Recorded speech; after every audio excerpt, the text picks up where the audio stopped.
Bentley's eyes twinkled as he led me toward the locked dining hall. You know we have the keys for this. He flipped through his ring, holding key after key up to the door before settling on one. My stomach fluttered as it always did when he got that look. The mischievous one. The let me share a secret one. The secret didn't matter. I was starved for Bentley's favor. I needed it like a parched traveler needs water. I met Bentley when we were sophomore student security officers at NBSU. I had trouble making friends in college, but he never seemed to notice my awkward pauses when I had too much to say and none of the words to say it. On the nights we worked together, we stayed up long past daylight hours, walking the halls of the dorms armed with flashlights and walkie-talkies, while students crammed, fucked, or drank themselves into a stupor behind closed doors. Sometimes we shirked our duties to huddle whispering under the rustic drawbridge connecting the Smith and York dormitories. Other times we recounted our life stories as we passed through the clouds of marijuana smoke drifting from underneath doors. I felt comfortable with him. I'd never had anyone to share my past with, and tonight he was sharing his after-hours dining hall kingdom with me. The lock rattled, the keys jingled, the door opened to reveal a usually bustling hub dark and silent. The juice jug sat empty and the cereal containers were filled to the brim. A street light spilled through the farthest window, bathing the entire place in yellow. No lights, he whispered, disappearing through the door. His voice floated back toward me. Only one flashlight. We don't want to get caught. I knew stealing bowls of cereal at midnight was no indication of his feelings for me, but I hoped it meant something more than the comfortable friendship we developed. I needed him to need me. I trailed him into the kitchen area, a thrill coursing through me. Did you know that a girl died down here? He lifted the flashlight beam to his face. Her ghost haunts the dining hall. At the corner of my eye, something white flashed, a figure darting between the tables. Really? I breathed. His lips glistened ruby and wet. No, not really, but work with me here. Don't you want to leave a legacy? I nodded. The white-clad figure huddled next to a table. Oh, Penelope, you're not getting it. We can make it true. How do you think these stories start? Don't ever tell anyone we made it up, and we'll live on for years, immortalized down here. A secret with Bentley? He used the word we. Maybe he harbored a crush in return. A girl could dream. Bentley grabbed a peach and bit into it. I held in a sigh as juice ran down the corner of his mouth. Grinning, he sauntered toward the dining area. The figure disappeared before he rounded the corner. Come, Penelope, he said. Have some cereal. Everything tastes better in the dark.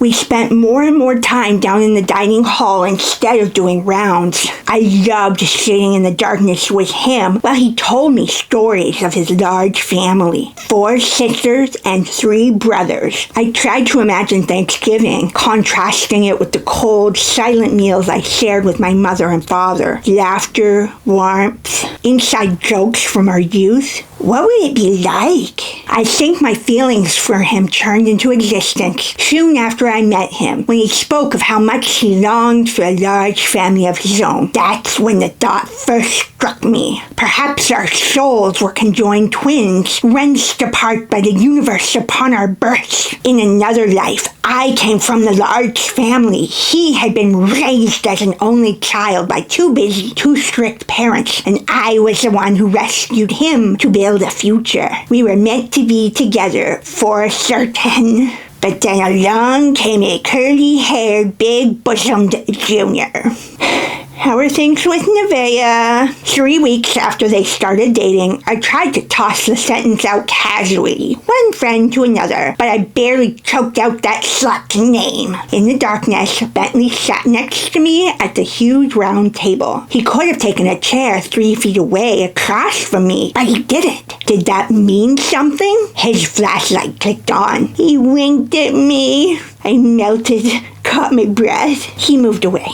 Nevaeh and I broke up. You know how it is. Oh? She caught me making out with a tridelt at a party. Even the shrug of his shoulders was majestic. I was drunk. She was coming onto me. What did Nevaeh expect? Well, a less understanding soulmate may have taken pause. My heart leapt. Bentley, my Bentley, was free again. He'd done it because on some level he knew being with Nevaeh was wrong. He wanted to be with me. He would never, never, never betray me. That's too bad. Hesitantly, I lifted an arm. I wanted to touch him, purposefully, for the first time. This was my chance. I had to tell him how I felt before he decided to look up the tridelt. He swiveled away, looked out the window. So about our ghost. When he turned back to me, he was far from where my fingers were. I dropped my hand. I couldn't do it, not yet,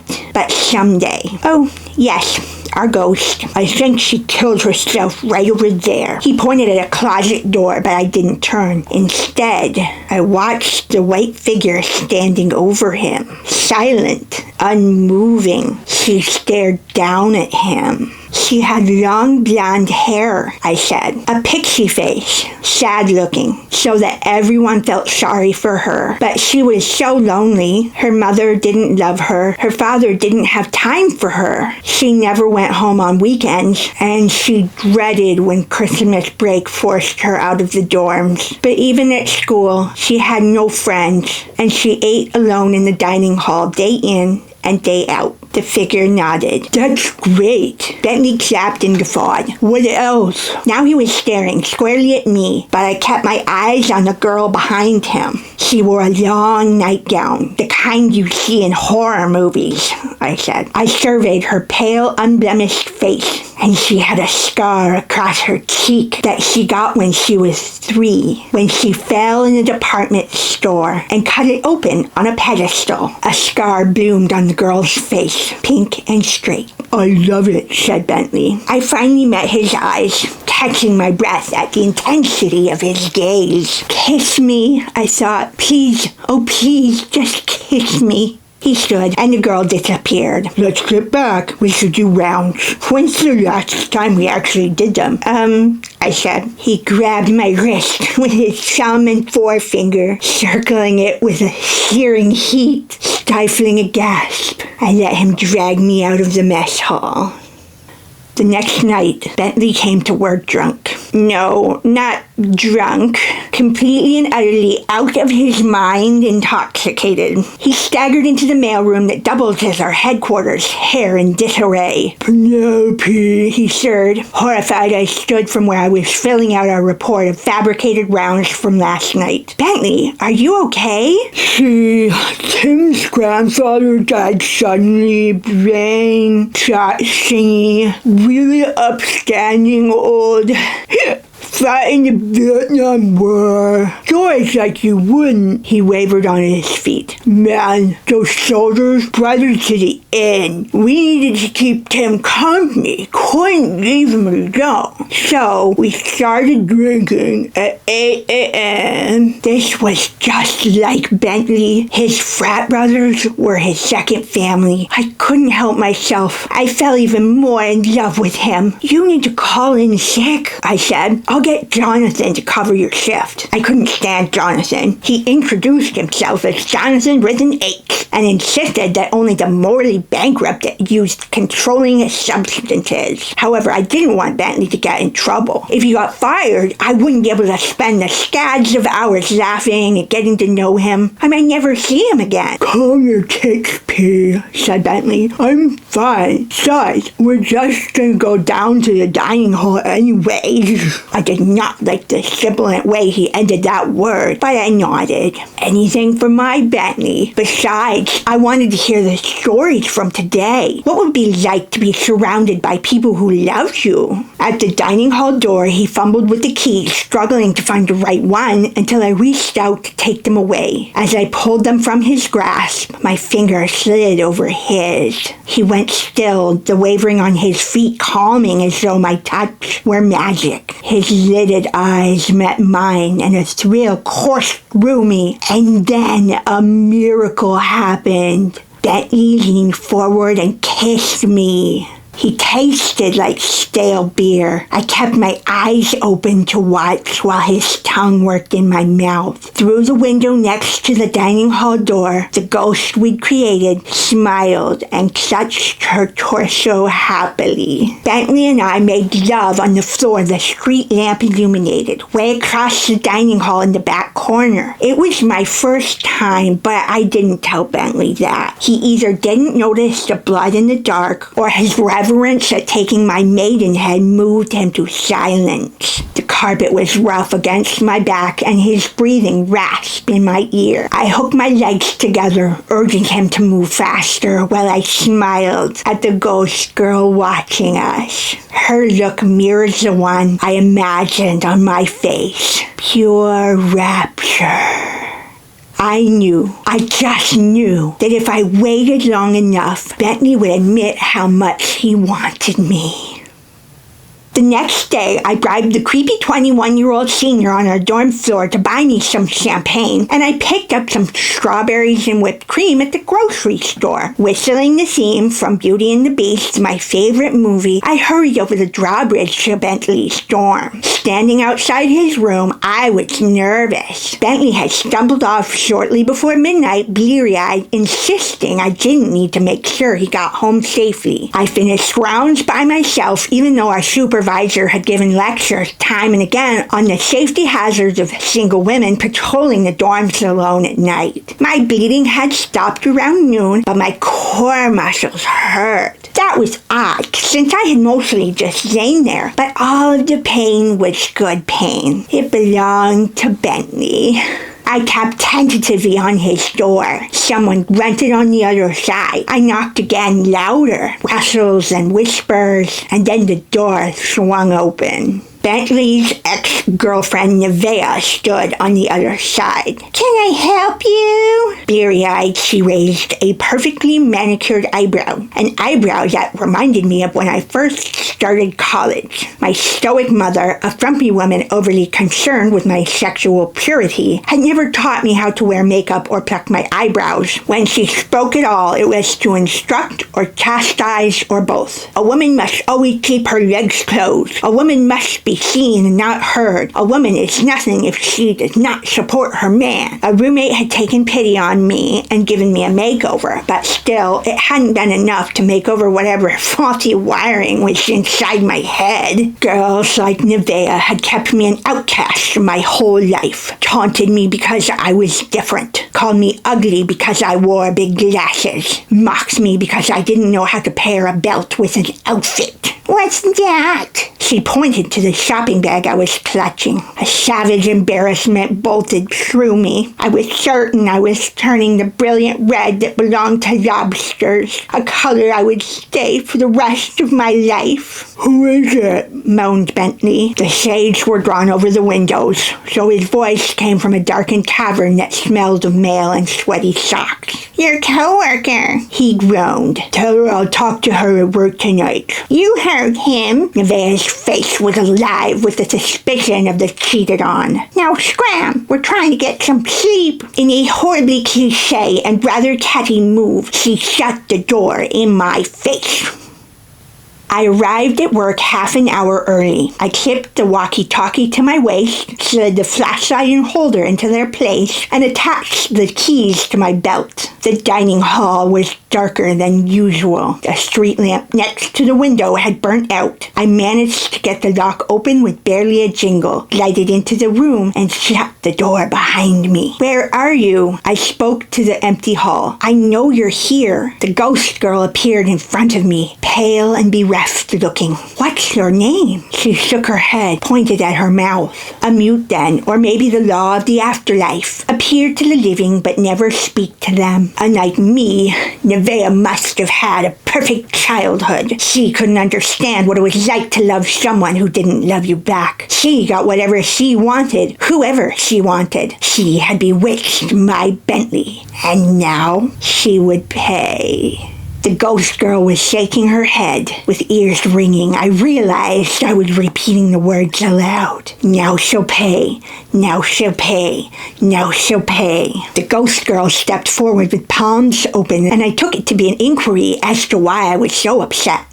The guy I was here with last night is back with his girlfriend. He finally admitted how he feels about me, and somehow she convinced him to get back with her. A head shake. First slow, and then faster. Fury, pursed lips, furrowed brow, wrinkles across her forehead. I love him. He's supposed to be mine. Tears were threatening the corner of my eye. I savagely wiped them away, pulling my eyelid so hard it hurt. She's just like the others, thinking I'm stupid and annoying and ugly, stealing away my Bentley. The ghost girl raised a hand to my cheek. Her touch was electric. As it got closer, my skin hummed. When she was within an inch of my face, she stopped, and her fingers were like live wires humming above my skin, just on the precipice of pain. A knock came at the door. I asked her to meet me here. Please, help me. The ghost girl leaned forward and kissed my lips in a painful flash of white. Then she disappeared. I strode to the door. I grabbed the handle. I threw it open. Nevaeh stood under the recessed lamp, illuminating the entryway, arms folded. You again. We need to talk. So you brought me here in the middle of the night. I wanted to make sure he didn't find out. Please, come in. I held out my arm in a gesture of welcome and stepped into the shadows.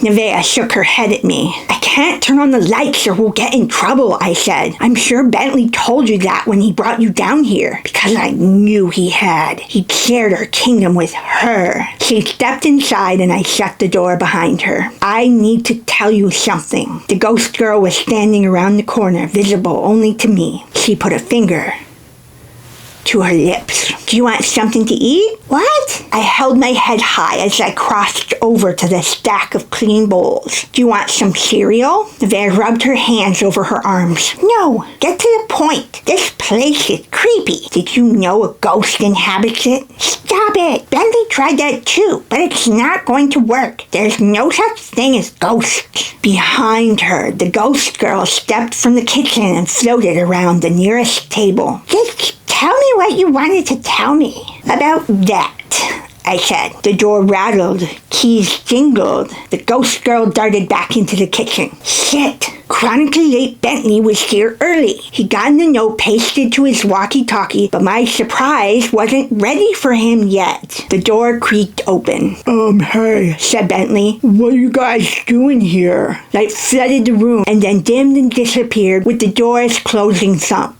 Nevaeh said, Your weirdo coworker brought me here to tell me something, but now she's getting cold feet. Can we please be done in here? I really don't like it. Bentley was moving across the room slowly, holding his head carefully. He was still hungover. The ghost girl peeked from around the corner, watching as he stopped next to Nevaeh. Penelope, I'm sorry for the thing I said last night. Nevaeh knows my mouth sometimes goes off before my brain. We don't need to bring her into this, do we? Yes, we do. I needed to punish him a little bit since he let her sway him away from me. Bentley and I slept together, right over there.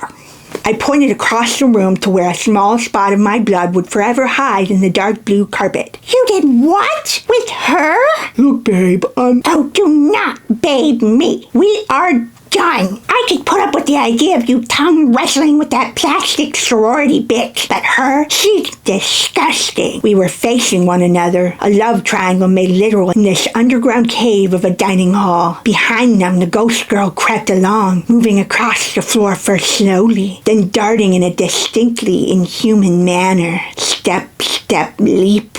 Step, step, leap. Thank you for surrendering him, I said. It's all I really wanted. Bentley said, No, look, Penelope, you're something, but I want to be with Nevaeh. I think you misunderstood last night. I was really drunk. I kind of don't remember whether we slept together or not, but if we did, it didn't mean what you think. The ghost girl paused. You don't know what you're saying. Right, well, I'm not gonna say I'm sorry because my frat brother and I made a pact never to apologize for having sex, but I wish it hadn't happened. His laugh was strained. I don't understand. I was confused. He declared his feelings for me through his actions. Was he confused? We're meant to be together. Yeah, he said, about that. If I misled you in any way, I didn't intend to. I like Nevaeh. I want to make it work with her. No, he didn't know what he was saying. I needed to put an end to this once and for all. The ghost girl started moving again. We can be something, I insisted. Don't you understand that? We can have a big family, 4 girls and 4 boys, just like yours. He shook his head and Nevaeh mirrored the movement. Penelope, you're crazy, he said. And I don't mean that in a good way. I mean that in a you clearly have severe emotional issues that would be best looked after by a professional way. The ghost girl was standing behind them, mouth open, eyes on Nevaeh's neck. If only she had long, vampire-like fangs. Her canines grew and lengthened.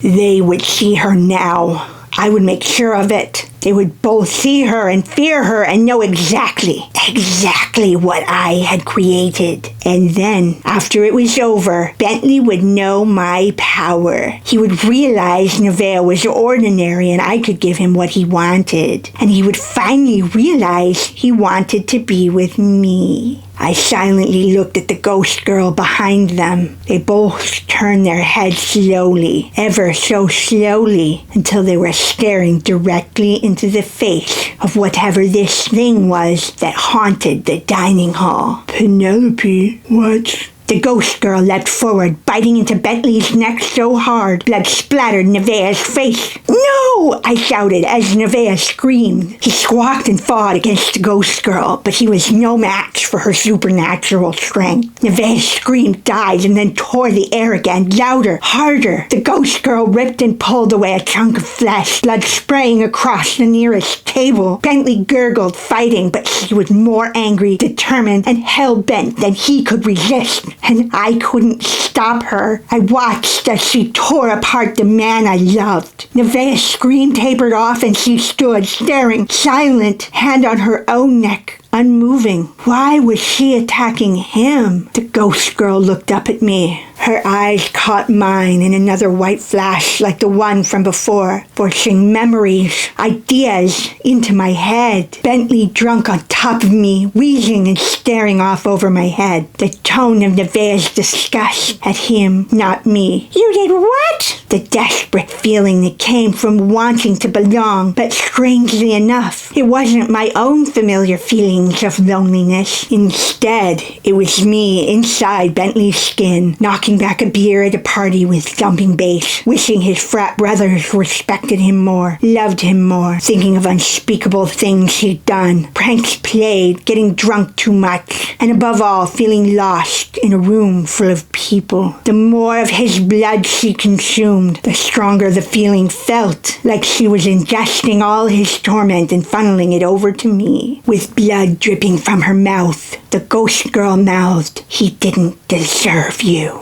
When it was all over, when Bentley was torn to pieces, when the ghost girl had divided his remains evenly on the 4 tables surrounding us, when the dark seemed somehow more oppressive, when a fuzz of static from my walkie-talkie broke the stillness, I waved a hand in front of Nevaeh's face. She didn't speak. She didn't blink. She didn't move. I approached the ghost girl, the only person, thing, creature in the world who had done something unselfish for me. Will I ever see you again? She pressed her hand to my heart. You're right. I don't need anyone but myself. But did he really have to die? She pulled back, smoothed a bloody finger over the scar on her forehead. She nodded. She shrugged, tilted her head downward. I clicked off my walkie-talkie, patted my key ring, and sauntered across the room. As I reached the door, I looked behind me, past the mess that had been someone I had thought I loved, past the sock Nevea, past the cereal dispensers and juice jugs. The room was dark and empty, the ghost girl gone. I looked down. I was holding something small and round in my hand. A peach? Like on that first night, perhaps? I bit into it. He was right, I whispered. Everything tastes better in the dark.